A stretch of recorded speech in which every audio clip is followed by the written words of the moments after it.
Hello friend, કેમ છો તમે બધા? મજામાં જ છો? તો ફ્રેન્ડ, આજે આપણે કબૂતરનો પહેલો વિડીયો બનાવીએ છીએ. જે સુધી બના રહેજો આપણા વ્લોગમાં.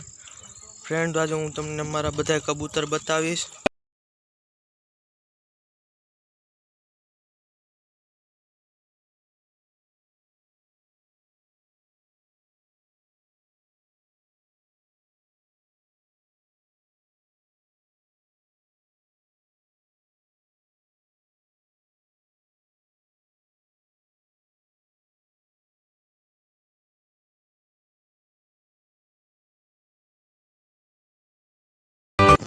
તો ફ્રેન્ડ, આજના વ્લોગમાં બસ એટલું જ. આવતા વ્લોગમાં તમને બધા કબૂતરના નામ બતાવીશ.